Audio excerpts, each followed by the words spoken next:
இவங்க வந்து இபி விலை ஏத்துறாங்க. ஸோ இந்த மாதிரி ஒரு மக்களுக்கு எதிரான ஒரு விஷயத்த அழகா உருவாக்கிட்டு இது பிரச்சனை வரும் பொழுது டக்குன்னு டைவர்ட் பண்ணிடுவாங்க. கவர்னரை நாங்கள் எதுக்குறோம், கவர்னருக்கு என்ன அதிகாரம் இருக்கு? ஓகே, ஹைகோர்ட் சுப்ரீம் கோர்ட் போனீங்க, ஜட்மெண்ட் வாங்கணும், நம்ம நிரூபிச்சிட்டோம், கான்ஸ்டிடியூஷனல் ரைட்ஸ் இருக்கு. அதே மாதிரி வகுப்புக்கு போயிருக்கலாமே, இந்நேரம் ஏன் போல? ஸோ அந்த மாதிரி எதிர்கட்சியா இருக்கும் பொழுது எத்தனை போராட்டங்கள் செய்தார்களோ அத்தனை போராட்டம்லாம் பி ஷாக். திருமாவளவன் போராடிட்டு இருக்காரு, கம்யூனிஸ்ட் தோழர்கள், அதாவது கம்யூனிஸ்ட் தோழர்கள் சங்கம் கேட்கிறாங்க. அந்த சங்கம் கடைசியில் போய் எங்க வாங்கினாங்க? ஹைகோர்ட்ல போய் வாங்கினாங்க. கூட்டணி கட்சிக்கு அதான் நிலைமை. எல்லாமே போராட்டம், எல்லாமே நான் கொஸ்டின் கேட்கணும், எல்லாமே அரஸ்ட். அப்ப இது ஒரு நாடகத்தனமான ஒரு விளம்பர ஆட்சிங்கிறது தான் எங்களுடைய பதிவு. ஒரு நிமிஷம், அதுதான் நான் சொல்ல வரேன். மக்களை எப்படி சந்திக்க போறாருன்னு பாருங்கன்னு தான் நான் சொல்ல வரேன்.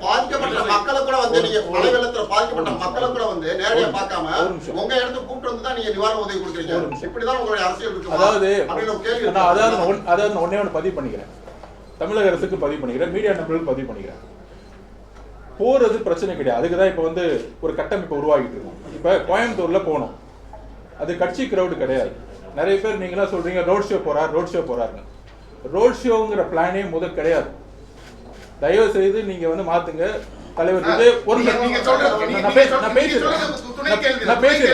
இதே மதுரைக்கு அங்க வந்து அவர் திண்டுக்கல் ஷூட்டிங் போகும்போது இவ்வளவு நாள் விஜய் வந்து எங்க போறாரு, எங்க ஷூட்டிங் போறாருன்னு சொல்றது கிடையாது. என்ன எந்த அப்டேட் இல்லாம அவரால் போக முடியும். அப்போ நாளைக்கு நான் ஷூட்டிங் போறேன்னு முன்கூட்டியே சொல்லி அந்த எதிர்பாராத ஒரு ரோட் ஷோ நடக்கணும் அப்படின்னு திட்டமிட்டது தானே. இது வரைக்கும் விஜய் எத்தனையோ ஷூட்டிங் பார்க்கணும்னு ஏற்கனவே ரசிகர்கள் பார்க்க முடியல. இப்போ நான் இறுதி கட்ட படப்பிடிப்புக்கு நான் போறேன் அவர் சொல்லிட்டே போறது வந்து அது சொல்லப்படாத ஒரு ரோட் ஷோ தானே சார். கோவையில இந்த பிரச்சாரம் மதுரைக்கு அப்போ ரோட் ஷோ உங்களுக்கு தேவைப்படுது, ரசிகர்கள் வர தேவைப்படுது, ஆனா நாங்க சொல்லல வரல அப்படிங்கிறது எப்படி? நான் அதுக்கு பதில் சொல்லிடுறேன். அதாவது தோழர், இன்ஃபர்மேஷன் வந்து முன்னாடி ஒரு நடிகரா இருக்கும் பொழுது இன்ஃபர்மேஷன் பாஸ் ஆகாது. ஆனால் இவர் போற விஷயம் யாரால லீக் பண்ணப்படும்? திமுகவோட இன்டெலிஜென்ஸ் மூலமா லீக் பண்ணப்படும். அவ்வளவுதான். டிக்கெட் புக் பண்ண உடனே இவர் வராரு, இவருக்கு என்ன அந்த லீக் வந்து வெளியே வர்றது, அவ்வளவுதான். இப்ப நாங்க வந்து ஐயோ இவர் வராருன்னு பேனர் அடிச்சு ஒட்டல.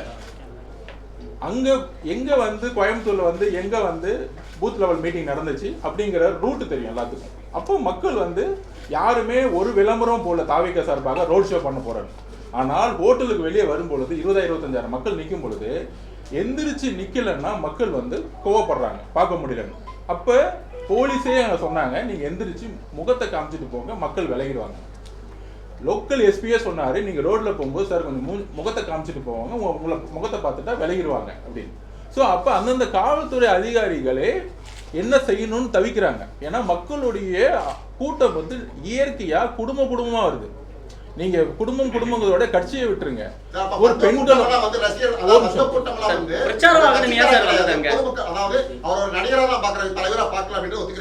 சார், நான் திருப்பி சொல்ல வரேன்.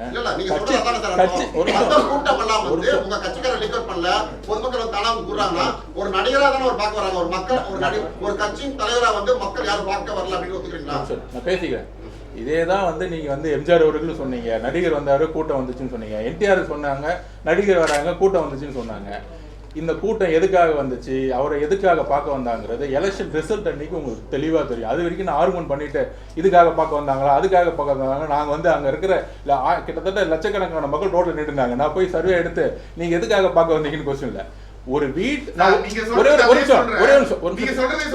நீங்க போறத வந்து இன்டெலிஜென்ஸ் லீக் பண்ணிட்டாங்கன்னு சொல்றீங்க.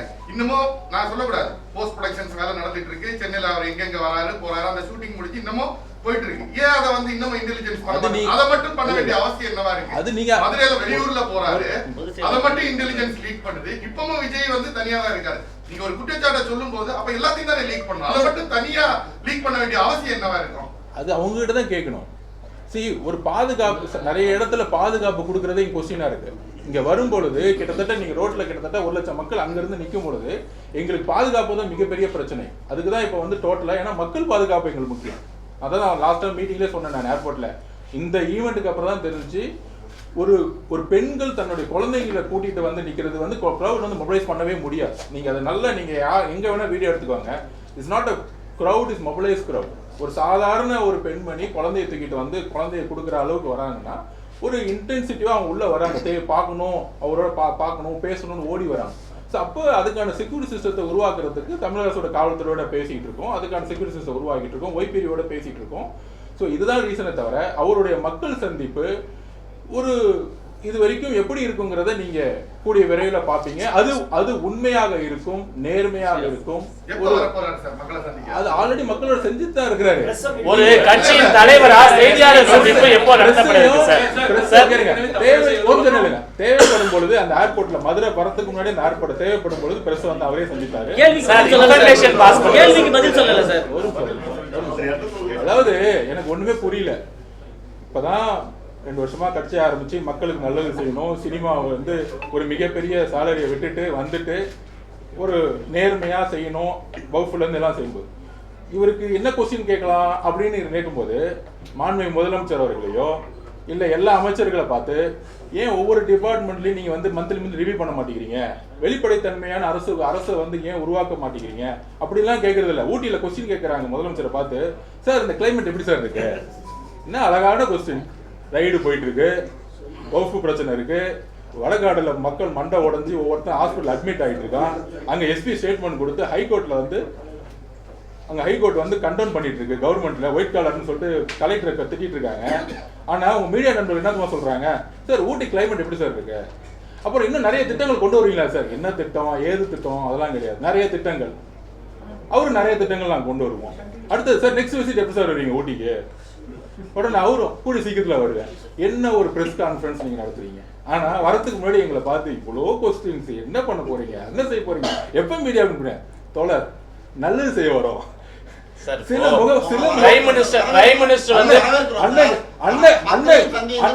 கேட்ட கேள்வி 3 கேள்வி முதலமைச்சரை பார்த்து, அமைச்சர்களை பார்த்து, செந்தில் பாலாஜி அண்ணனை பார்த்து, நேரண்ணை பார்த்து, வேலுண்ணை பார்த்து கொஸ்டின் கேளுங்க தயவு செஞ்சு. அப்ப வாய்ப்பு இல்லையா திருநாள்? ஒரு நிமிஷம் அப்ப உங்களுக்கு வாய்ப்பு இல்லையா? உங்களுக்கு வாய்ப்பு கேட்கல. எந்த சேனல் நீங்க? எந்த சேனல் அண்ணன்? உங்களுக்கு வாய்ப்பு கிடைக்காம இருக்கும் புதிய தலைமுறைக்கு. பிரைம் மினிஸ்டர் ஏன் பிரஸ் மீட் பண்ணல அப்படின்னு சொல்லிட்டு தாவேகா தலைவர் கேக்குறாரு பொதுமேடையில. அப்படி இருக்கக்கூடிய தலைவர் ஏன் பிரஸ் மீட் பண்ண மாட்டாருங்கிறது தான் கேள்வி. அதாவது மக்கள் சந்திப்போட உங்களை சந்திக்கணும்னு அவருக்கு நிறைய ஆர்வங்கள் இருக்கு. எந்தெந்த இஷ்யூஸுக்கு எப்போ அட்ரஸ் பண்ணணும் அதான் சொல்ல, இதெல்லாம் ஒரு ஸ்ட்ராட்டஜி பிளான். அந்த ஸ்ட்ராட்டஜி பிளான்ல கண்டிப்பா இங்க இருக்க ஒவ்வொருத்தரையும் சந்தித்து உங்களுடைய கேள்விகளை ஜனநாயக மூலமாக எதிர்கொண்டு பேசுவார். ஃபைனல் क्वेश्चन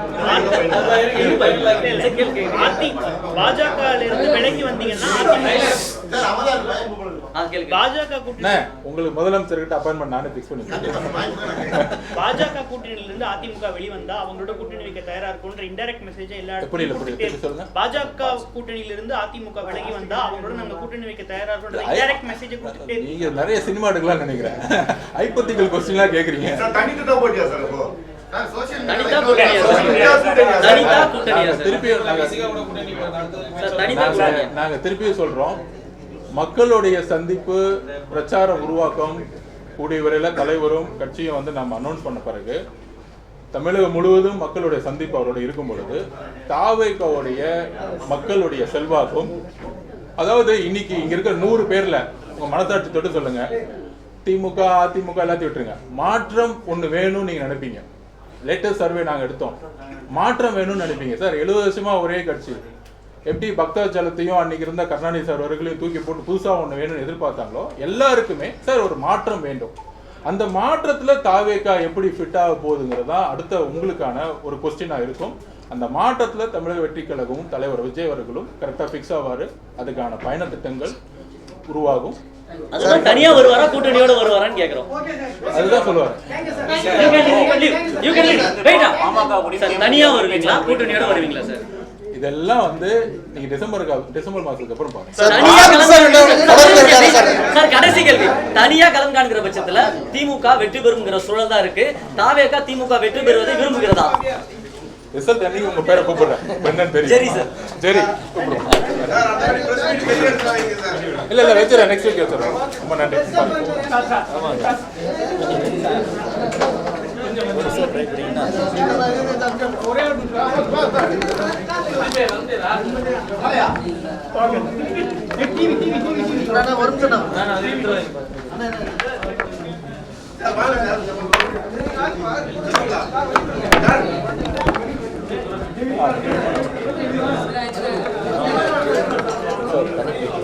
ஐயோ முடிச்சிட்டேன் மொத்தமாக முடிச்சிட்டேன்.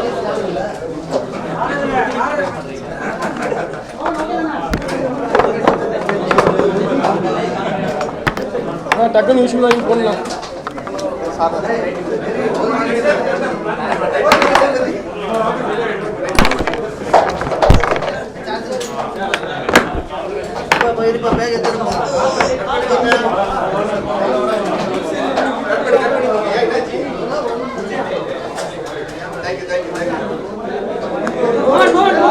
Congress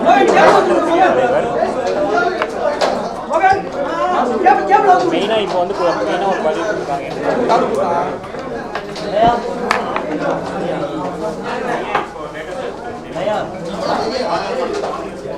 Preeti bro cable cable Preeti bro Preeti bro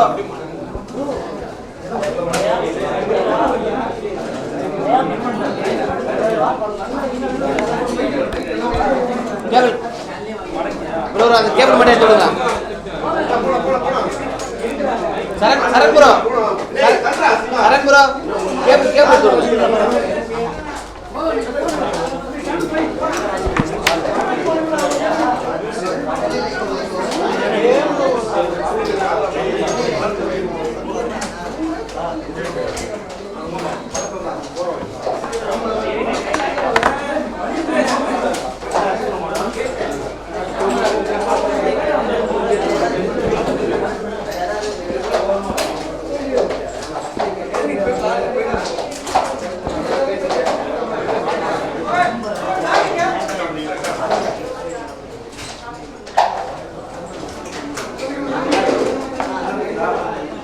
அது யார் எழுதி சொல்றாங்க?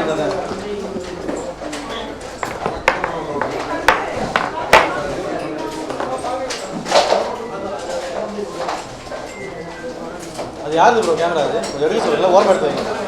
கேபிள் நிறைய கீழே தான் மாட்டேங்குது.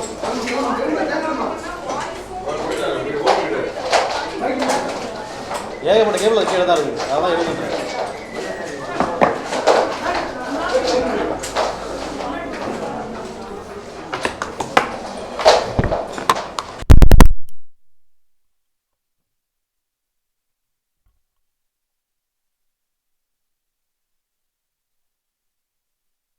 காவல்துறையோடைய பங்கு இதில் என்ன இருக்கு? இதில் எப்படி தமிழக அரசு இதை கிளைம் பண்ண முடியும்? சிபிஐயே கிளைம் பண்ணாமல் இருக்கு. ஸோ இது வந்து ஒரு விளம்பர மாடல் அரசா? பெண்கள் பாதுகாப்புக்கு என்றைக்குமே திமுகனாலே பெண்கள் பாதுகாப்பு ஒரு அச்சமான சூழ்நிலை தான் உருவாகும். அதுக்கு ஒரு எடுத்துக்காட்டு அண்ணா யூனிவர்சிட்டியில் ஒரு பாலியல் ரீதியான ஒரு பிரச்சனை வரும்பொழுது உயர் நீதிமன்றம் என்ன மாதிரியான அணுகுமுறையை இன்னைக்கு காமிச்சாங்க? காவல்துறையோடைய தவறுகளை சுட்டி காமிச்சாங்க. கடைசியில் உயர் நீதிமன்றமே இதை என்கொயரி பண்றதுக்கு 3 ஆபீசர் அப்பாயின்மெண்ட் பண்ணாங்க. அப்ப இந்த அரசு வந்து உயர் நீதிமன்றம் தான் வந்து தமிழ்நாட்டை வந்து ரூல் பண்ணிட்டு இருக்கு. எல்லா இடத்துலையுமே நீ வடகாடு பிரச்சனையாகட்டும் உயர் நீதிமன்றம் வந்து டைரக்ஷன் கொடுக்குறாங்க. அண்ணா யூனிவர்சிட்டி பிரச்சனையா இருக்கட்டும் அது வரைக்கும் யாரும் வரல. துணை முதலமைச்சர் அவர்கள் அந்த அண்ணா யூனிவர்சிட்டி பிரச்சனை போது 15 நாள் எங்க போனார்னே தெரியல. எப்படி வந்து அன்றைக்கு இருந்த அமைச்சர்கள் மேல வந்து குற்றச்சாட்டு இருந்ததோ அதே மாதிரி அண்ணா யூனிவர்சிட்டியில இன்றைக்கு இருக்கக்கூடிய அமைச்சர்கள் மேல பல்வேறு குற்றச்சாட்டுகளும் புகைப்படங்களும் போது அந்த அமைச்சர்கள் வெளியே வந்து பதில் கூட சொல்லல. ஒரு 10-15 நாள் மா சுப்பிரமணியன் அண்ணன் வந்து காண போயிட்டாரு. ஸோ இந்த வெளிப்படைத்தன்மை வந்து திமுக அரசுகிட்ட கிடையாது. அவங்களை பொறுத்த வரைக்கும் பிரச்சனைகளை மறைக்கணும். எப்பெல்லாம் பிரச்சனை வருதோ இருமொழி கொள்கை எடுப்பாங்க. எப்பெல்லாம் பிரச்சனை வருதோ டீலிமிடேஷன் பிரச்சனை எடுத்துக்குவாங்க. ஊழல் குற்றச்சாட்டுகள் வரும்பொழுது பிரச்சனையை டைவர்ட் பண்றதுக்காக நாங்கள் மட்டும்தான் பிஜேபி தாக்கிக்கிறோம் அப்படிங்கிற மாதிரி கொண்டு வந்துடுவாங்க. ஸோ இங்க இருக்க மாநில பிரச்சனைகளை வந்து மறைக்கிறதுக்காக இவர்கள் பழைய பிரச்சனைகள் அப்படியே கையில் எடுத்து டைவர்ட் பண்ணிட்டே இருக்காங்க. இப்போ கூட வடக்காடுல நேற்று அண்ணன் திருமாவளவன் பேசும்பொழுது அவர்கிட்ட ஒரே ஒரு கோரிக்கை தான். மாசம் 2-3 பிரச்சனை வருது, போராட்டம் பண்றாரு. போராட்டம் பண்ணி முடிச்ச உடனே காவல்துறையை வந்து அட்டாக் பண்ணுவாரு. ஆனா அந்த காவல்துறையை வந்து யார் ஹேண்டில் பண்றா? யார் காவல்துறைக்கான அமைச்சர்? அந்த அமைச்சரை போய் ஏன் முறையிட மாட்டேங்கிறீங்க? 3 நாள் போராட்டம் முடிச்ச உடனே திமுக அரசு சமூக நீதிக்கான அரசு அப்படின்னு டக்குன்னு மாத்தி பேசுறாரு. ஸோ இன்னைக்கு தலித் மக்கள் வந்து கடுமையான அதிருப்தியில, அதுதான் அன்னைக்கே நான் குரல் கொடுத்தோம். வேங்க வயல் பிரச்சனையில உண்மையான நேற்று கூட வந்து பேசும்போது வந்து சொன்னாரு, நான் வந்து வேங்க வயல் போலையா, தவறான தகவல் கொடுக்குறாங்கன்னு. நாங்க வந்து அண்ணன் திருமாவளவன் வந்து அட்டாக் பண்ணல, நாங்க வந்து தெளிவா இருக்கிறோம். அதாவது அந்த பிரச்சனை ஆனவுடனே நியூ இயர் அன்னைக்கு அவர் போனாரு, பார்த்தாரு. ஆனால் அதற்கப்புறம் பிரச்சனைகள் வந்து அதிகமாச்சு. முதலமைச்சர் பல முறை சந்திச்சாரு, மக்களுக்காக போய் நின்னாரு. அதுக்கப்புறம் அந்த ஊர் மக்கள் வரும்பொழுது அவரை பார்க்கும்பொழுது நானும் இருந்தேன். அந்த ஊர் மக்கள் நானேயும் பார்த்தேன். என் ஆஃபீஸ் வந்திருந்தாங்க, என்னோட தான் வந்து லஞ்ச் சாப்பிட்டாங்க. அந்த ஊர் மக்கள் நடந்த ஆரம்பத்துல வந்து அந்த பிரச்சனையை சொன்னாங்க. அந்த பிரச்சனைகள் அந்த முரளிராஜா கேள்விப்பட்டிருப்பீங்க, அவர் வந்து தனிப்பட்ட முறையில் என்கிட்ட பேசினாரு. அந்த பிரச்சனைகள் நடந்துட்டு இருக்கும்போது அண்ணன் திருமாவளவன் வந்து ஓகே, இந்த கவர்மெண்ட் வந்து நியாயமா விசாரிச்சு ஒரு முடிவெடுக்கும்னு நம்பினாரு. ஆனால் யார் வந்து அந்த மலம் தண்ணி குடிச்சாங்களோ அதே மக்கள் வந்து கலந்துக்கிட்டேன்னு ஒரு போலீஸ் ரிப்போர்ட் கொடுக்கும்போது, அதுக்கப்புறம் அந்த வேங்க வயல்ல அறிவிக்கப்படாத ஒரு எமர்ஜென்சியை போட்டு, ஏன் விசிகாவுடைய தோழர்கள் துணை பொதுச் செயலாளர்கள் நிறைய பேர் போகும்போது கூட ஸ்டாப் பண்ணாங்க. நிறைய பேர் வந்து அதுக்கு எதிராக அந்த அறிக்கை கொடுத்தாங்க. அண்ணன் எனக்குடைய தகவல் படி அண்ணன் திருமாவர்கள் வந்து அங்க போகணும்னு முயற்சிக்கும் பொழுது காவல்துறையில் இருக்கக்கூடிய உளவு பிரிவு அங்க போகக்கூடாதுன்னு நிப்பாட்டிட்டாங்க. இதுதான் நான் கொஸ்டின் கேட்டேன். ஒரு தலித் மக்கள் தன்னுடைய கடினமான சூழ்நிலையில அதுல ஜூனியர் விகடன்ல வந்து ஒரு பேட்டி கொடுத்திருப்பாங்க. அந்த 3 பேரும் அப்ஸ்காண்ட்ல இருக்கும் பொழுது, அதாவது இந்த அந்த தண்ணி குடிக்கும் பொழுது ஏற்பட்ட அவமானத்தை விட நாங்க தான் இந்த தண்ணியில வந்து மலத்தை கலந்தோன்னு சொல்லக்கூடிய இந்த போலீஸோட அறிக்கைக்கு நான் தற்கொலை பண்ணிக்கலாம் அப்படிங்கிற ஒரு ஸ்டேட்மெண்ட்டை ரொம்ப ரொம்ப வலியோட சொல்லியிருந்தாங்க. அப்போ இந்த வலிகளுக்கு வந்து ஒரு ஆர்ப்பாட்டம் வந்து தீர்வாகாது. எங்களுக்கு தெரியும் அந்த அரசியல் எப்படி பண்ணணும், எப்படி பிரச்சாரத்தை உருவாக்கணும், எங்க தலைவருக்கு தெரியும், என் கட்சிக்கு தெரியும். எல்லா ரிப்போர்ட்ஸும் எடுத்து வச்சுட்டு இருக்கோம். அப்போ இந்த வேங்கவேல் பிரச்சனையை அப்படியே பேசி அப்படியே முடிச்சுட்டாங்க. நான் பேசி முடிக்கிறேன். ஸோ அப்படி இருக்கும் பொழுது அது அந்த சுச்சுவேஷன்லயே, அதாவது இதை வந்து தலித் ஒரு இன்னொரு ஜாதி அப்படின்னு பிரிக்கக்கூடிய உணர்வு இருக்கு பாத்தீங்களா, இதுதான் திமுகவுடைய அடிப்படை கட்டமைக்கக்கூடிய தலைவர்கள் அந்தந்த ஊர்ல உருவாக்குறது. 2 ஜாதிக்கான பிரச்சனைகளை வந்து ஜாதி பிரச்சனையா மாத்துறாங்க. இது வந்து ஒரு உளவியலா ஃபெயில் ஆகக்கூடிய ஒரு சைக்காலஜிக்கலா, அதாவது மன பிறழ்வுன்னு சொல்லுவாங்க. அப்படி இருக்கவங்க தான் இந்த மாதிரி வேலையை செய்யும் பொழுது அதை ஐடென்டிஃபை பண்ணி காவல்துறையினால கைது செய்ய முடியாத பொழுது, அப்ப பக்கத்துல இருக்கக்கூடிய ஊர்கள் என்ன ஆகும், ஓகே அங்க சரியா நடவடிக்கை எடுக்கல, நம்ம திருப்பியும் வந்து அவங்களை அட்டாக் பண்ணுவோம் அப்படிங்கிற ஒரு சாதி ரீதியான ஒரு பிரச்சனைகள் தமிழ்நாட்டில் அதிகமா, அதுவும் இந்த 3-4 வருஷத்துல பாத்தீங்கன்னா அதுவும் தலித் மக்களை நோக்கிய மிகப்பெரிய அட்டாக்ஸ் நடந்துகிட்டே இருக்கு. இப்ப கூட வந்து எஸ்பி அவர்கள் சொல்றாரு இது வந்து ஜாதி கலவரம் இல்லைன்னு. ஆனா தலித் மக்கள் இருக்க பகுதியில தான் குடிசைகள் எரிக்கப்பட்டிருக்கு, கார் எரிக்கப்பட்டிருக்கு. ஏன்னா பொருளாதார ரீதியாக ஒரு விளிம்பு நிலையில் இருக்கக்கூடிய மக்கள் முன்னேறிட்டா ஏன் முன்னாடி நீ கார் ஓட்டுறியா அப்படிங்கிற ஒரு உணர்வோடு தான் இது வந்து நிகழ்த்தப்பட்டிருக்கே தவிர, பெரும்பாலும் எல்லா ஜாதியில் இருக்கக்கூடியும் கடுமையான ஏழ்மையான ஒரு காலகட்டத்தில் இருக்கும் பொழுது எல்லாரும் வந்து ஜாதி கலவரம் பண்ணுங்கிற 95-97% மக்களுக்கு வந்து எந்த ஜாதியிலுமே கிடையாது. அரசியலுடைய அடிப்படையை வச்சுக்கிட்டு சங்கங்கள்ங்கிற போர்வையில உருவாக்கும் பொழுது இது இந்த பிரச்சனைகள் கண்டினியூஸா இருக்குது. அதாவது 100 வருஷத்துக்கு முன்னாடி தந்தை பெரியார் அவர்கள் வைக்கத்துல வந்து தெருவுல போக முடியல, கோயிலுக்குள்ள போக முடியலன்னு சொல்லிட்டு தைரியமா கூட்டிட்டு போன கேரளா, அப்போ ஜாதியுடைய பிரச்சனைகள் எவ்வளவு அதிகமா இருந்திருக்கும் கேரளால. ஆனால் இன்னைக்கு கம்யூனிஸ்ட் தோழர்களோட வெற்றி என்ன, அதான் நான் திருப்பி கேட்பேன். அங்க ஜாதியோட அமைப்பின்பால் அரசியல் கிடையாது. தோழர்னு சொல்லிட்டு முடிச்சுட்டு போயிட்டே இருக்காங்க அரசியல. ஆனால் நம்பூதிரிப்பாடு அரசு உருவாக்கும் பொழுது அப்பொழுதுதான் திமுக அண்ணா அவர்களும் அரசு உருவாக்கணும். ஆனா ஏன் இந்த ஜாதி பிரச்சனை உருவாகுது திமுகவுடைய ஆட்சி காலத்துலன்னு கேட்டா, இது 2000 வருஷமா இருக்க பிரச்சனை, அது எப்படி நாங்க தீர்க்க முடியும்? அப்படி எப்படி கேரளால மாத்தினாங்க? தோழர்னு எப்படி அது மாத்தினாங்க? ஜாதியின் அடிப்படையில் அங்க என்ன அரசியல் இருக்கா? எரிச்சிட்டு இருக்காங்களா? இவங்களுக்கு பதிலாக ஒரு ஊரை எரிச்சிட்டு இருக்காங்களா? கம்யூனிஸ்ட் தோழர்கள் எப்படி கேரளால மாத்தினாங்க? ஸோ இந்த ஜாதியின் அடிப்படையில் ஏற்படக்கூடிய அரசியலும் ஏற்ற தாழ்வுகளை உருவாக்கினாதான் நம்ம தேர்தலை ஜெயிக்கணுங்கிற அரசியலை தமிழக வெற்றிகளும் எதிர்காலத்தில் உடைக்கும்.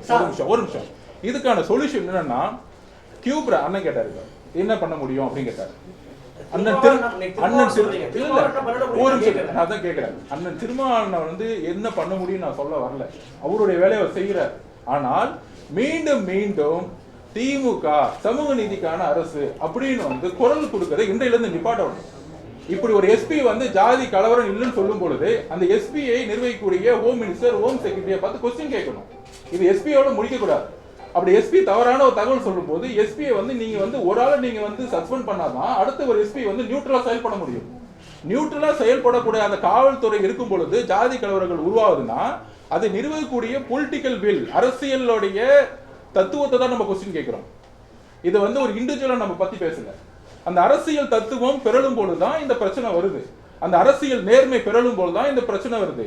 ஒரு அரசு ஓபிசி அப்படிங்கிற ஒரு அரசியலை நோக்கிய இந்த இவங்க சப்போர்ட் பண்ணா நம்ம ஓட்டு விழுந்துரும், இந்த மாதிரி மக்கள் எப்பயும் தமிழக அரசியல் தேர்ந்தெடுக்க மாட்டாங்க. நீங்க 2006 கலைஞர் வந்து ஜாதி சங்க தலைவர்கள் வச்சுக்கிட்டு பெருசா ஒரு கூட்டணி உருவாக்குனாரு, ஜெயிக்கவே முடியல. அவ்வளவுதான், சிம்பிள் அரசியல்.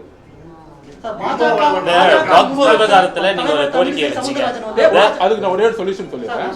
ஸோ இந்த ஜாதி ரீதியான கலவரங்களுக்கு முன்னாடி வந்து கியூ பிரான்ச் பார்த்துருப்பீங்க நீங்க. கியூ பிரான்ச் வந்து பார்த்தீங்கன்னா விடுதலை புலிகள் நடமாட்டத்தையும் தமிழ் எக்ஸ்ட்ரீமிஸ்ட் நடமாட்டங்களையும் உருவாக்குறதுக்காக வந்து அப்போ கிரியேட் பண்ணியிருந்தாங்க. இப்போ யாருமே அப்படி இல்லை. நம்மளுடைய விடுதலை புலிகள் தோழர்கள் வந்து பார்க்கணும் அப்படிலாம் வந்து அவசியம் கிடையாது. ஜாதி ரீதியான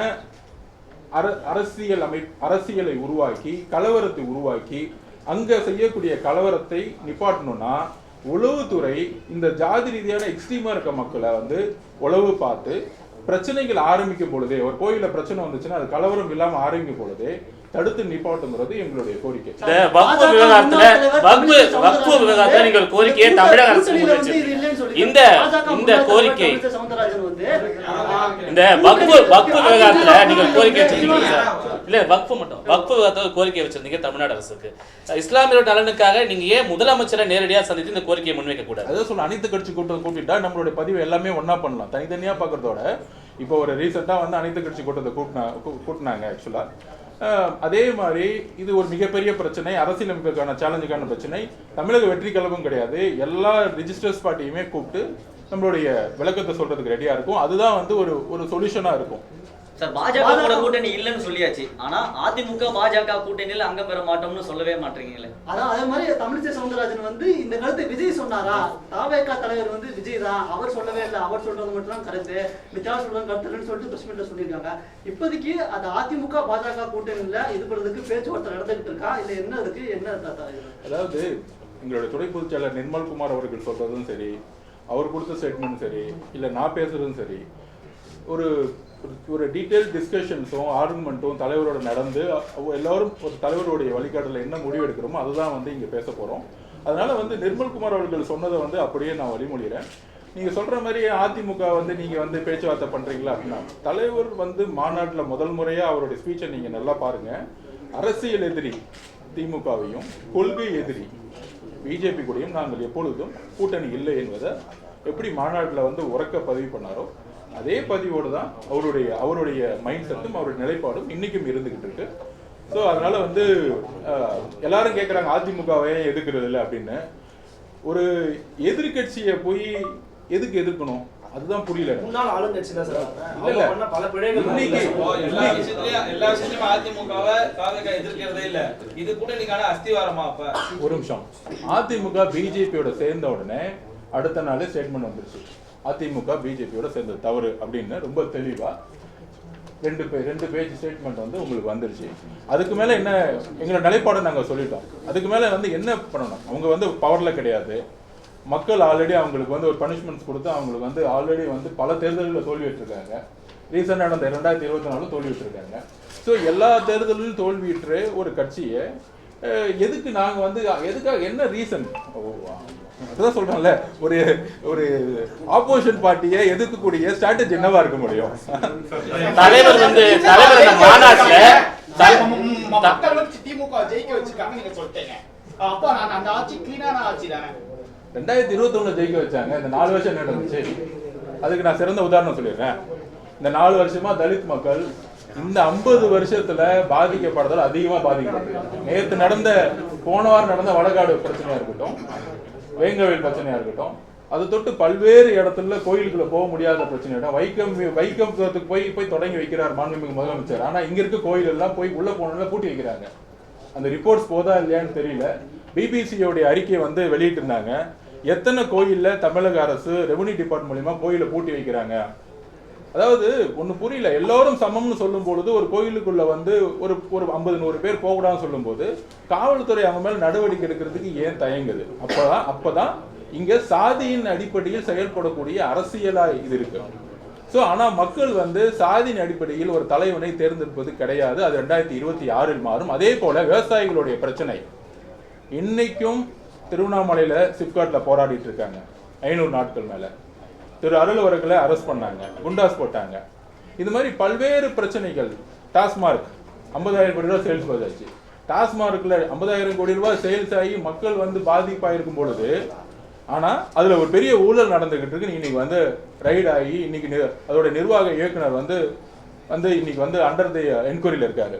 ஸோ இது மாதிரி எல்லா துறையிலையும் ஊழலை மட்டுமே அடிப்படையாக கொண்டு அந்த ஊழலை மறைக்கிறதுக்காக சமூக நீதியும் பிஜேபி எதிர்ப்பு மனநிலையும் மட்டுமே காமிச்சு இத்தனை காலம் அரசியல் ஜெயிச்சதுக்கான காரணம் பிஜேபியோட அதிமுக சேர்ந்ததுனால அந்த ஒரே ஒரு பிளானோட அவங்க ஜெயிச்சுட்டே இருந்திருக்காங்க. தமிழக வெற்றி கழகத்துடைய தலைவர் விஜயனுடைய வருகை உண்மையான அரசியலையும் வெளிப்படைத்தன்மையான அரசியலையும் உருவாக்கும் அப்படிங்கறதா என்னுடைய தமிழக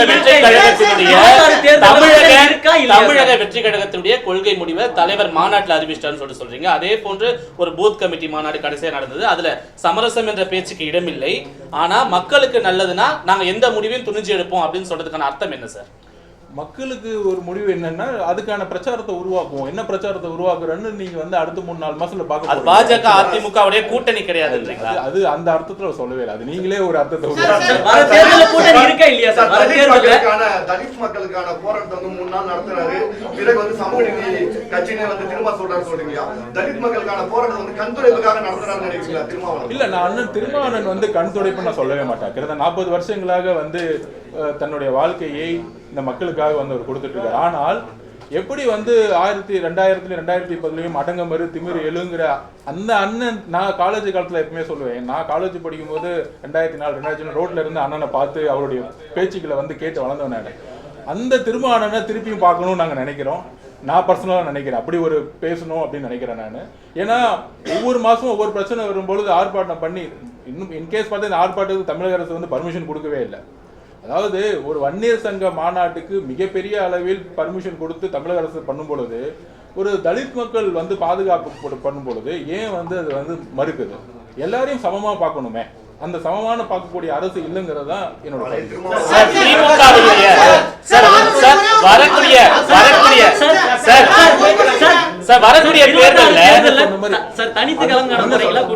சொன்ன மாதிரி 2000 இருந்த திருமாவளவன் திருப்பி பார்க்கணும். வரக்கூடிய தேர்தல்ல திமுக இருமாப்போடு 200 அப்படின்ற இலக்கை முன் வச்சிருக்காங்க. தாவேக்காவுடைய இலக்கு என்ன? 26 ரிசல்ட் அன்னைக்கு பாப்போம். இருமாப்பு எங்க இருக்கு பாப்போம். தாவேக்காவுடைய இலக்கு என்ன? தாவேக்காவுடைய இலக்கு என்ன? அதாவது தாவேக்கா இலக்கு என்ன? இந்த மக்கள்கிட்ட போய் நாங்க 200 ஜெயிச்சிருவோம், 234 ஜெயிச்சிருவோம் அப்படிங்கிற ஒரு நம்பரை வச்சு மக்களை சிறுமப்படுத்துறது எங்க வேலை கிடையாது. எங்களுடைய பிரச்சாரமும் தலைவர்களுடைய மக்கள் சந்திப்பும் டிசம்பர் மாசத்துக்குள்ள மிகப்பெரிய பேர் அதிர்வுகளை உருவாக்கும். ரிசல்ட் 1977 ரிசல்ட் எப்படி உருவாச்சோ, அதாவது கலைஞர்கள் அவர்கள் 1971 48% வாங்கினார். நான் ஏன் அதை பதிவு பண்ணிடுறேன், முக்கியமாக பதிவு பண்ணிடுறேன். இது எப்படி மாறும் நான் அப்படி ஒரு ஸ்டாட்டிஸ்டிக் சொல்லிடுறேன். திருப்பி எல்லாத்தையும் பதிவு பண்ணதான் 1971 48% அதிகமாக வாங்கினாரு, அதிகமாக ஜெயிச்சாரு. ஆனால் 77 24% தான் திமுக சுருங்குச்சு. இப்படிதான் பெருசா ஜெயிப்பாங்க. திமுக எப்பொழுதும் 2வது முறையாக ஜெயிச்ச சரித்திரம் கிடையாது தமிழக வரலாற்றில். மக்கள் நம்பிக்கையை மிகப்பெரியவர்கள் இழப்பார்கள். அதே மாதிரி 48% 24% ஆனதுக்கான காரணம் வெற்றி பெறும் பொழுது நீங்கள் கொடுத்த உறுதி அதோடைய நேர்மைத்தன்மை இல்லாத பொழுது மக்கள் தூக்கி எறிவார்கள். இங்க வெளிப்படைத்தன்மை கிடையாது. ஸோ அப்ப அன்னைக்கு வந்து பாத்தீங்கன்னா 3 போலார் சிஸ்டம் 24% ஆனாரு. காங்கிரஸ் 40% இருந்து கம்மியாகி 16% ஆனாங்க. அந்த மாதிரி ஒரு சுச்சுவேஷன் இந்த 77க்கு அப்புறம் மாறும். எப்படி முதல்வர் பக்தாச்சலம் மிகப்பெரிய தவறு செஞ்சாரோ அதே மாதிரி காலம் தான். அன்னைக்கு கலைஞர் 48% 24 ஆனாரு. பக்தாச்சலம் 35-40% 17 ஆனாரு. பக்தாச்சலம் யாருன்னு நான் உங்ககிட்ட விட்டுடுறேன், கலைஞர் யாருன்னு இப்போ விட்டுடுறேன். எம்ஜிஆர் அவர்கள் எப்படி வந்து 40 அன்னைக்கு 33% எடுத்தாரு, ஆனால் மெஜாரிட்டி கவர்மெண்ட்டை ஃபார்ம் பண்ணாரு. அதே மாதிரி தமிழக வெற்றி கழகம் ஆட்சியை உருவாக்கும். அந்த நம்பர் அந்த क्वेश्चनோட கண்டினியூஷன் தான் சார். நம்பர் எங்களுக்கு முக்கியம் இல்லைன்றீங்க, ஆனா அசெம்பிளில ஆட்சியை பிடிக்கணும்னா 117 அப்படின்ற மேஜிக் நம்பர் ரொம்ப அவசியம் அப்படிங்கிறது தான் கடந்த கால வரலாறுகள். இதையே நீங்க நம்பர் முக்கியம் இல்லைன்னு சொல்றீங்க. இதுதான் நான் சொல்ல வரேன். இந்த பிஜேபி வந்து இருமாப்புடன் எலெக்ஷன் முன்னாடி சொன்னாங்க பாத்தீங்களா, 400 தொகுதியை ஜெயித்திடுவோம் அப்படின்னு சொன்னார் பாருங்க. அந்த கதை தான் திமுக ஆக போகுது. இப்ப நாங்க 200 தொகுதி ஜெயிச்சிருவோம் அப்படின்னா மக்கள் வந்து சொல்லும் போது ஒரு சைபரை கட் பண்ணிடுவாங்க. 200ங்கிற ஒரு சைபரை வந்து ஒரு சைபரை கட் பண்ணும் பொழுது 2011 என்ன ரிசல்ட் வந்துச்சு அதே ரிசல்ட் திருப்பி ரிப்ளை ஆகும். எம்ஜிஆர் அதிமுக கட்சி தொடங்குறதுக்கு முன்னாடி 15 வருஷம் திமுகக்காக ஒர்க் பண்ணாரு. அவர் திமுக விட்டு வெளியே போகும்போது திமுக கட்டமைப்புல இருந்து 15 மாவட்ட செயலாளர்கள் அவர் கூட போனாங்க. அவர் கூட மிகப்பெரிய கட்டமைப்பு இருந்து 15 வருஷம் அவர் அதுக்கு முன்னாடி மக்களை சந்திச்சிருந்தாரு. இதுவரை நேரடியாக பொதுமக்களையே சந்திக்காத தாவேகா தலைவர் விஜய்க்கு மக்கள் ஏன் ஓட்டு போடணும்? 2வது கேள்வி, தாவேகா இது வரைக்கும் நீங்களே ஒரு 10 பிரச்சனைகளை பேசுனீங்க. 10 பிரச்சனைகளும் குரல் கொடுக்க மாட்டீங்க, 10 பிரச்சனைகளும் போராட மாட்டீங்க. ஆனா தாவேகாவுக்கு மக்கள் மட்டும் ஓட்டு போடுவாங்க அப்படின்றத எப்படி நம்புறீங்க? ஒரு நிமிஷம். அதாவது நான் திருப்பி சொன்னேன், ஒவ்வொரு காலத்திலையும் ஒவ்வொரு ஸ்ட்ராட்டஜிஸ் வந்து உருவாக்கப்படும். நீங்க 1950கள் 60கள் 70களை பார்த்தீங்கன்னா நாடகம் ஒரு முக்கியமா இருந்துச்சு. அதுக்கப்புறம் சினிமாங்கிற ஒரு விஷயத்த வந்து அறிஞர் அண்ணா பயன்படுத்தினார் எம்ஜிஆர் மூலியமா. ஸோ சினிமாங்கிற ஒரு உருவாக்கம் வந்து மக்களோட நேரடியாக தொடர்பு இருக்கிறது. அதுல நிறைய நல்ல விஷயங்கள் உருவாக்கப்படும், கமர்ஷியலுக்காக சில விஷயங்கள் உருவாக்கப்படும். மக்கள் நல்ல விஷயங்களை உருவாக்கக்கூடிய ஒரு நல்ல நடிகனாகவும் தன்னுடைய வீட்டோடைய ஒரு மகனாகவும் பார்க்கும்போது தான் நீங்கள் அந்த சினிமா இண்டஸ்ட்ரியில் நம்பர் 1 வர முடியும். நம்பர் 1 வரணும்னா நீங்கள் அந்த வீட்டுக்குள்ளே ஒரு நம்பிக்கை உருவாக முடியாது. அப்படி வந்து இந்த 30 வருஷத்தில் சமூகத்தில் என்னென்னலாம் பணிகள் செய்யணுமோ ஒரு நடிகரோட சேர்ந்து எல்லா விதத்துலையும் அவர் குரல் கொடுத்துருக்காரு. தலைவர் வந்து பேசியிருக்கிறாரு. அரசியல் என்ட்ரி ஆன பிறகு நான் எக்ஸாம்பிளே சொல்கிறேனே, வகுப்புக்கு எதிராக நான் ஆர்ப்பாட்டம் பண்ணியிருக்கலாம். தலைவர் விஜய் அவர்கள் வந்திருந்தாருன்னா 50,000 பேர் 1 லட்சம் பேர் சென்னையில் ஒரு முடக்க வச்சிடலாம். ஆனால் அது சொல்யூஷன் கிடையாது. தமிழக வெற்றி கழகம் ஒரு தீர்வை நோக்கிய ஒரு கட்சியாக உருவாக்கணும்னு தலைவர் நினைக்கிறாரு, நாங்களும் அதான் நினைக்கிறோம். அதனால போய் நின்று வீட்டுக்கு வெளியே நின்று நுங்கம்பாக்கத்தில் வந்து பர்மிஷன் வாங்கி 6 மணிக்கு ஆர்ப்பாட்டம் நடத்தி இவங்களெல்லாம் கூப்பிட்டு முடிச்சுட்டு நாங்கள் ஆர்ப்பாட்டம் முடிச்சிருங்கிறது எங்களுக்கு கிடையாது.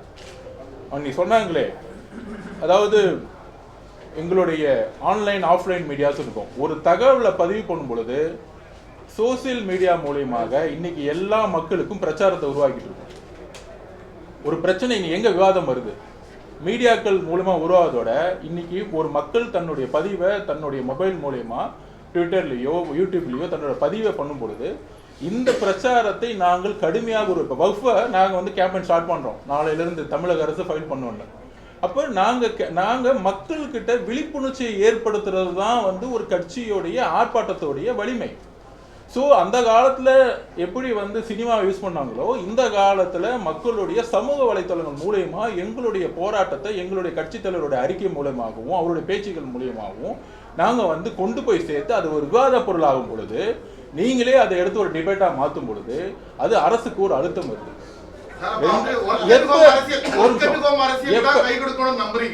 ஒரு நிமிஷம். ஸோ எங்களுடைய மக்கள் பிரச்சாரம் எப்போ வந்து உண்ணாவிரதம் இருக்கணும், எப்போ வந்து மக்களோட உண்மையா வந்து நிக்கணுங்கிற அந்த ஸ்ட்ராட்டஜிகள் வந்து எங்களுடைய ஒரு உருவாக்கத்தில் உருவாகுது. ஒரு கட்சியோ நீங்க ஏன் அப்படி செய்யல, அந்த கட்சியை பார்த்து நீங்க ஏன் இப்படி செய்யல. இப்ப திமுக வந்து ஒண்ணு இல்ல, திமுக வந்து வகுப்புக்கு எதிராக ஆர்ப்பாட்டம் பண்ணாங்க. என்ன சொல்யூஷன் ஆச்சு? ஒரு நிமிஷம். ஆர்ப்பாட்டமும் போராட்டமும் எப்பொழுது தேவைங்கிறது நாங்க நிர்ணயிப்போம். ஆனா திமுக ஆளுங்கட்சியா இருந்துட்டு ஆர்ப்பாட்டம் பண்ணாங்க. ஏன் தமிழக அரசு அன்னைக்கு கேஸ் ஃபைல் பண்ணல? இப்ப அந்த ஆர்ப்பாட்டங்கிறதே ஒரு கண் துடைப்பு அப்படிங்கிறத நாங்க சொல்ல முடியும். ஆனா அது சொன்னா அரசியல் ஆயிடும். எங்களுடைய குறிக்கோள் இன்னைக்கு திமுகவுடைய கொள்கைக்கு தாவகவுடைய கொள்கைக்கும் பெரிய வித்தியாசம் கிடையாது. திமுகவை அழிப்பது எங்களுடைய நோக்கம் இல்லை, அதை நான் பதிவு பண்ணிக்கிறேன். ஆனால் எதிர்கட்சியாக இருந்த பொழுது திமுக என்னெல்லாம் சொல்லி வாக்குறுதி கொடுத்து ஆட்சிக்கு வந்தார்களோ, அதுவே ஆளுங்கட்சி ஆன பிறகு விவசாய கொள்கையிலும் சரி, வகுப்பு கொள்கையிலும் சரி, எல்லா கொள்கையிலையும் அவர்கள் வேறு மாதிரி செயல்படுறதுனால தான் நாங்கள் எங்களுடைய அதாவது இம்ப்ளிமெண்டேஷன் சொல்லுவோம். நீங்க எதிர்கட்சியா இருக்கும்போது என்ன சொன்னீங்களோ அதை ஏன் இம்ப்ளிமெண்ட் பண்ணல? ஒண்ணு இல்ல, இன்னைக்கு ஈபி விலையை ஏத்த போறாங்க நியூஸ் வருது.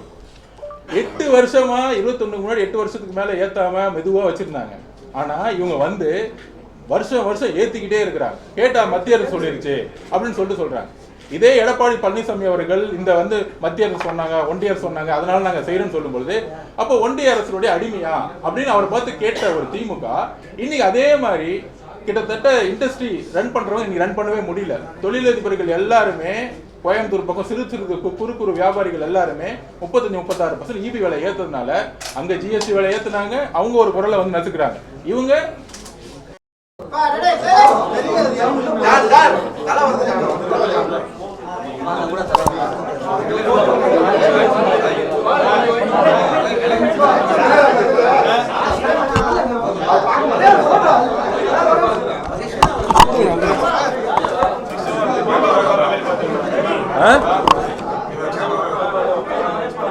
நெக்ஸ்ட் டைம் ரெடி ஆயிட்டு இருக்கோம்.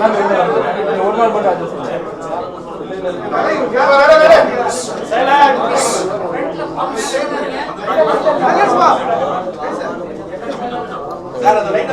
கேள்வி கேட்கறாங்களா? எங்க இருக்காங்க?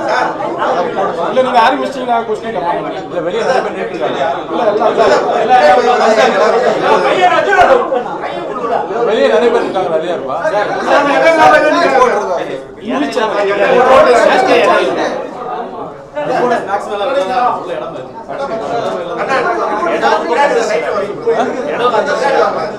ஒருத்தர் அப்படியா? எப்படி இப்படி ஏதாச்சும் வர சொல்லிடலாமா? சேர் போட்டு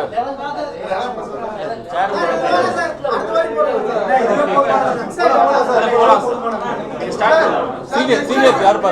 சீனியர்ஸ் யார் இருக்கா?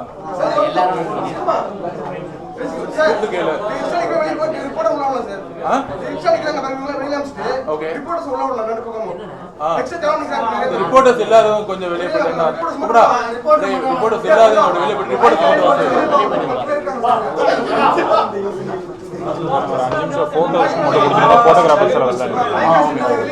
போட்டோஸ் முதல் எடுத்துக்கிட்டீங்கன்னா போட்டோகிராஃபர்ஸ்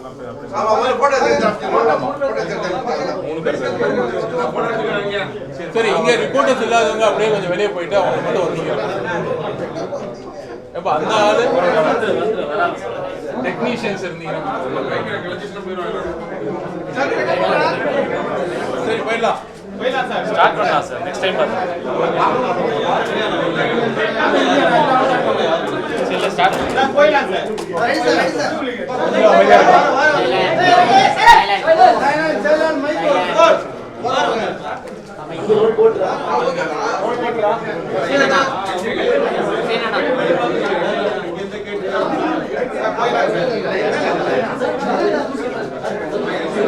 ரெடில கொஞ்சம் அமைதியா இருக்கலாம். சார் சார் வந்து சார் சார் கொஞ்சம் முன்னாடி வாங்க சார். சார் கொஞ்சம் அமைதியா ready sir. Okay ready sir. Quiet sir. Okay thank you. Ready okay. எல்லோருக்கும் வணக்கம். ஒரு முக்கியமான ஒரு கோரிக்கைக்காக தமிழக வெற்றி கழகத்தின் தலைவருடைய வழிகாட்டுதல்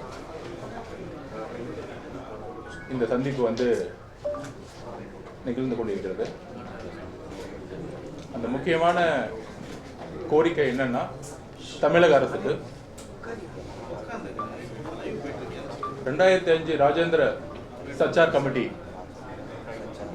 இஸ்லாமிய மக்களுக்கு பொருளாதாரத்தில் உள்ள ஏற்றத்தாழ்வுகளை தன்னுடைய அறிக்கைகள் மூலம் கமிட்டி ஏற்படுத்தப்பட்டு தன்னுடைய அறிக்கையை வந்து சமைச்சிருக்கும் போது இந்தியாவில் வந்து எப்பயுமே வந்து பொருளாதார ரீதியாக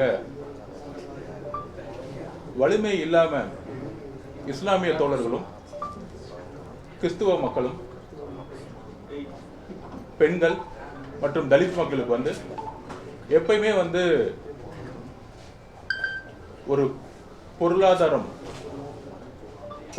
முன்னேற்றங்கிறது வந்து எப்பயுமே வந்து பெரும்பாலும் ஒரு ஏழ்மையை நோக்கிய ஒரு இடத்துல தான் வந்து இருந்துட்டு இருப்பாங்க.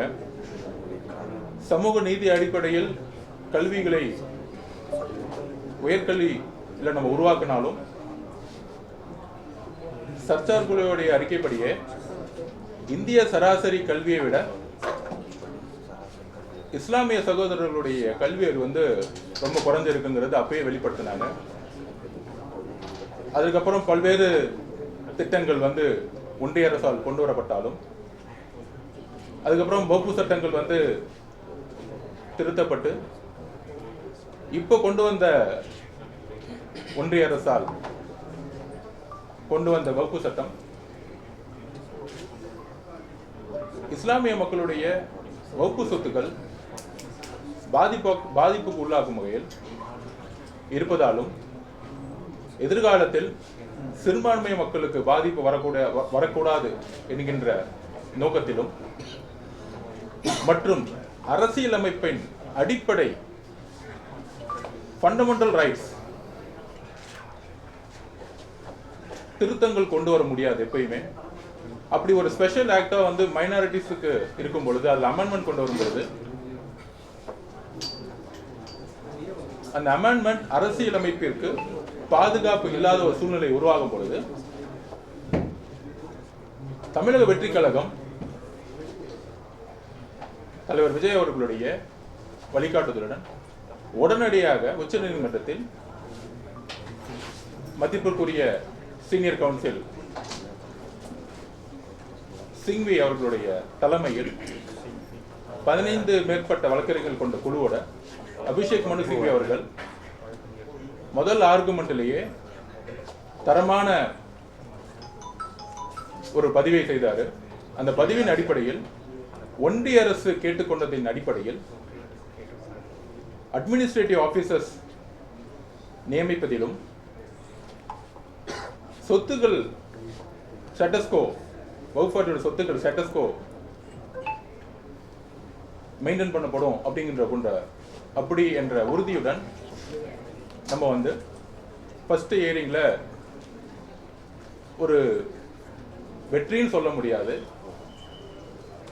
சிறுபான்மை மக்களுக்காக நம்மளுடைய முயற்சி வந்து அன்றைக்கு வந்து ஒரு மிகப்பெரிய பயனா இருந்தது. அதோட கேஸ் இப்ப கண்டினியூ ஆயிட்டு இருக்கு. அதோட தொடர்ச்சியா எங்களுடைய கோரிக்கைகள், எங்களுடைய கேள்விகள் இப்ப ரீசெண்டா வந்து தமிழக வெற்றி கழகம் எங்களுடைய தலைவர் ஒரு அறிக்கை வந்து வெளியிட்டிருப்பாரு. எதிர்கட்சியாக திராவிட முன்னேற்ற கழகம் இருந்த பொழுது சிஏக்கு எதிராக போராட்டத்தை மிகப்பெரிய அளவில் நடத்தி தன்னுடைய எதிர்ப்பை எந்த அளவிற்கு மக்கள் முன்பு அரசியலமைப்பு சட்டத்தை பாதுகாக்கணும்னு சொல்லிட்டு எந்த அளவுக்கு வந்து உறுதியா இருந்ததோ அதே போன்ற நிலைமை இன்று இருக்கிறதா என்ற கேள்வியுடன் இந்த சட்டம் பாராளுமன்றத்தில் ஆர்குமெண்ட்ல இருக்கும் பொழுது மாநில சட்டமன்றத்தில் இதை எதிர்த்து ரெசல்யூஷன் பாஸ் பண்ணாங்க, தீர்மானத்தை நிறைவேற்றினார்கள். அதை நாங்கள் வரவேற்கிறோம். ஆனால் அதை ஒரு கண் துடைப்பாக, ஏனென்றால் ஜனாதிபதியால் கையொப்பம் இடப்பட்ட சட்டம் மாநிலத்தினுடைய தீர்மானம் வந்து செல்லுபடியாகாது. அதுக்கப்புறம் ஒரே வழிதான், இருவழி. பஞ்சாப்ல இருக்க விவசாயிகள் எப்படி போராட்டம் மூலமா விவசாய சட்டத்தை வந்து வாபஸ் பண்ணாங்களோ அதே மாதிரி போராட்டம் நடத்தலாம்.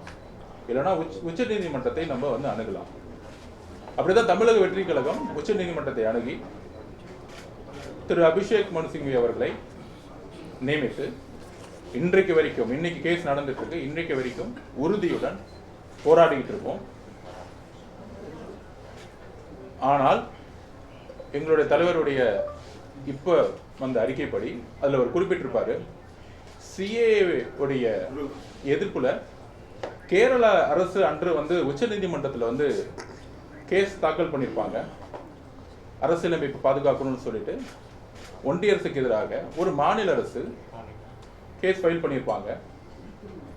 ஆனால் இன்று வரையும் இஸ்லாமிய மக்களுக்கு பாதுகாப்பு கொடுப்போம் என்கின்ற ஒற்றை வார்த்தையுடன் இருக்கக்கூடிய திமுகவுடைய தமிழக அரசு ஏன் இந்த வழக்கில் தமிழக அரசு தன்னை இணைத்துக் கொள்ளவில்லை, ஏன் வாதாடவில்லை? இதுதான் இஸ்லாமிய மக்கள் இன்றைக்கு எழுப்பக்கூடிய மிகப்பெரிய கேள்வி. இதை அரசியலுக்காகவோ இல்லை திமுக வந்து தாக்கணுங்கிற ஒரு உணர்வு கிடையாது. இனியும் காலம் தாழ்த்தக்கூடாது. கேரள அரசு எப்படி நேற்று இந்த வழக்கில் இணைத்துக் கொண்டதோ அதே போல தமிழக அரசும் இந்த வழக்கில் தன்னை இணைத்துக் கொண்டு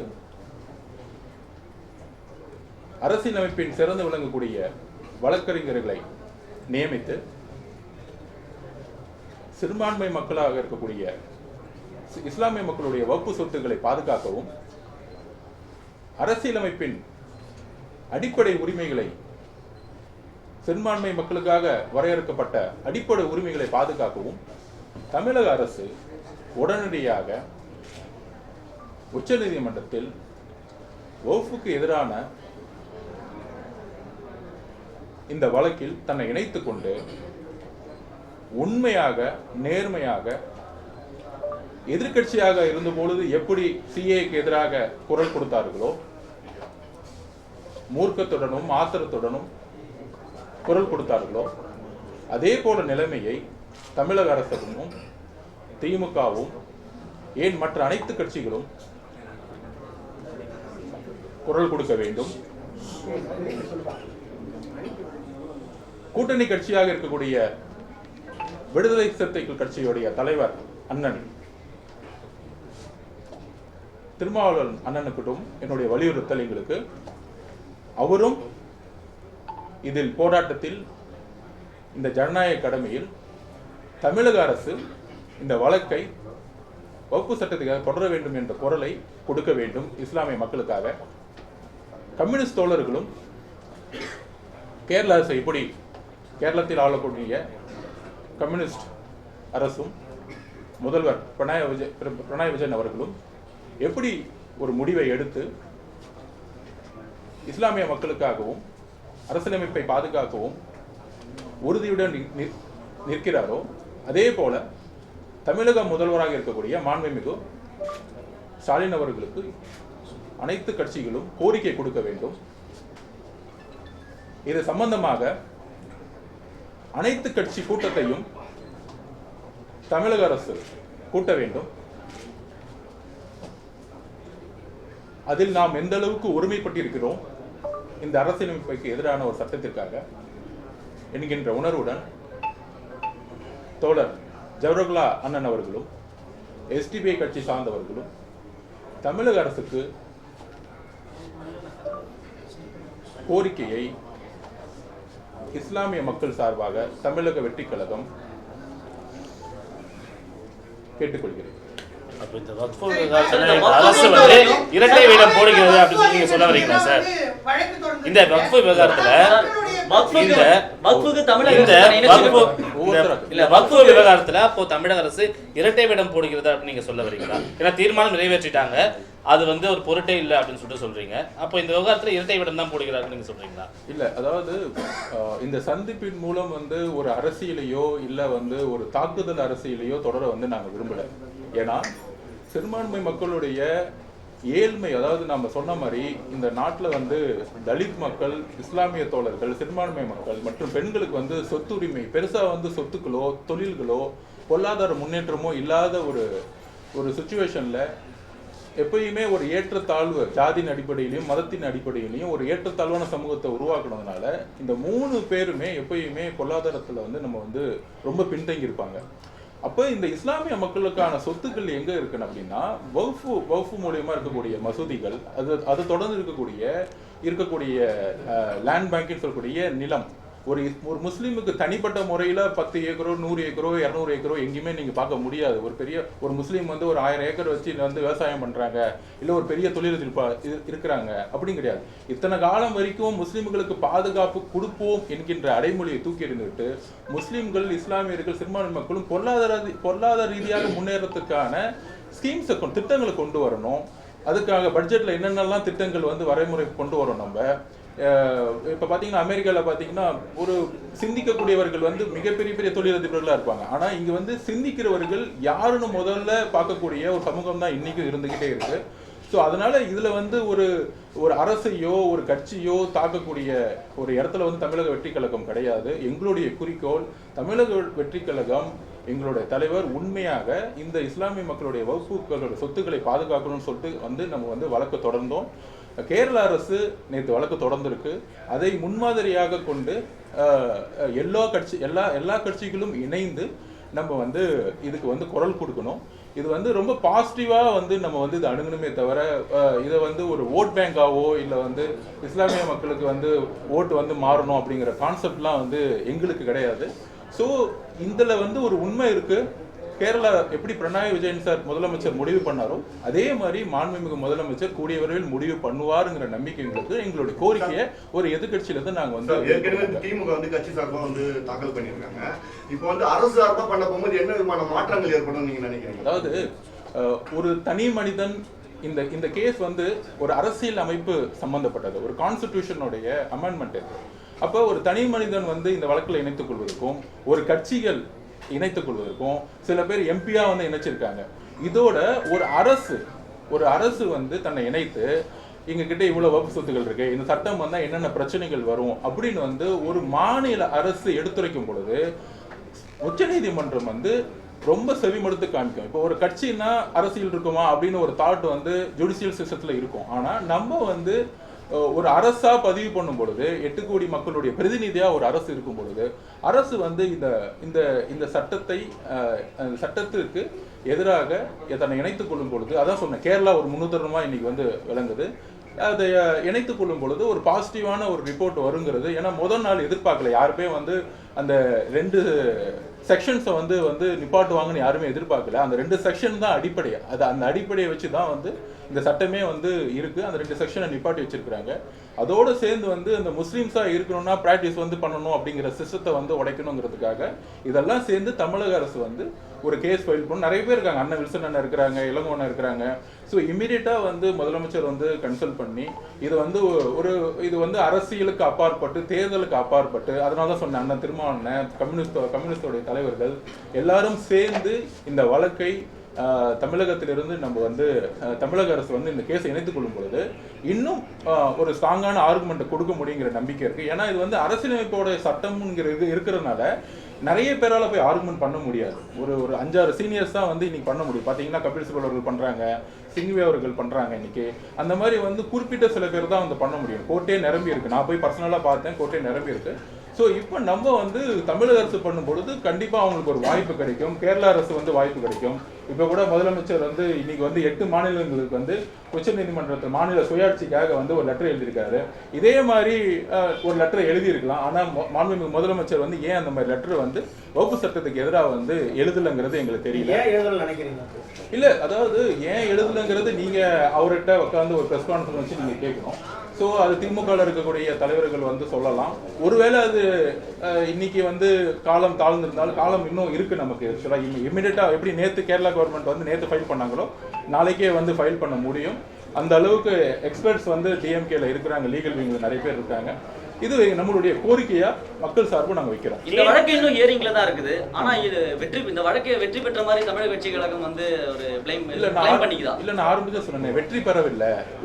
இது வந்து ஒரு இடைக்காலமா வந்து ஒரு சட்டத்தை வந்து நிறுத்தியிருக்காங்க. அதில் வந்து 2-3 பேர் ஆர்குமெண்ட் பண்ணதில் அபிஷேக் மணியோடைய சிங்வியோடைய ஆர்குமெண்ட் வந்து மிகப்பெரிய ஒரு முக்கியமான ஒரு விஷயம் அது. இதை வந்து வெற்றியாகவோ இல்லை வந்து இதை நாங்கள் கிளைம் பண்ணுறதோ கிடையாது. ஏன்னா இந்த போராட்டம் வந்து எப்படி வேளாண் சட்டம் வந்து ஒரு பல வருஷங்கள் கழித்து அந்த போராட்டம் மூலயமா வந்து நிப்பாட்டினாங்களோ, எப்போ நிப்பாட்டுறாங்களோ அது இஸ்லாமிய மக்களுடைய வெற்றியாக நம்ம பார்க்குறோம். இது தமிழக வெற்றி கழகத்தினுடைய வெற்றியாகவோ இல்லை எங்களோட வெற்றியாகவோ இல்லை திமுக என்ன செஞ்சாங்கிற ஒரு கிளைமுக்கு வந்து தமிழக வெற்றி கழகம் கட்சி வந்து அந்த கிளைமுக்கே வரல.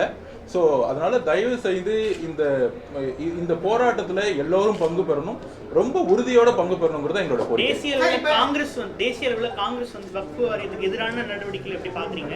காங்கிரஸ் ஆளும் மாநிலங்களும் இதில் வழக்கு தொடராத எப்படி கவனிக்கிறீங்க?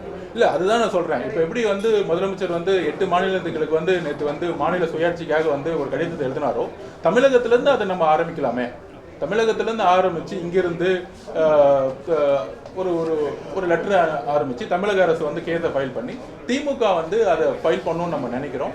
ஸோ இதில் அரசியலோ இதில் வந்து நான் திருப்பி சொல்கிறதா, இது அரசியலோ ஓட் பேங்கோ இருக்கிறதோட அரசியலுடைய அமைப்புக்கு ஒரு பாதிப்பு வரும் பொழுதும், நம்மளுடைய இஸ்லாமிய தோழர்களுக்கு எதிர்காலத்தில் ஒரு பாதிப்பு வரும் பொழுதும் நம்ம எல்லோரும் இணைந்து இருக்கக்கூடிய சந்தர்ப்பம் இது. எப்படி சென்னை வெள்ளம் வரும்போது நம்ம எல்லோரும் இணைந்து நிற்கணுமோ அதே மாதிரி இந்த விஷயத்துல நம்ம எல்லாரும், அதாவது இங்க எப்படி இருக்குன்னா, ஒரு இஸ்லாமியருக்கு பிரச்சனைனா இஸ்லாமிய அமைப்பு எஸ்டிபி தான் வரணும், ஜவஹர்லால் தான் வரணும்.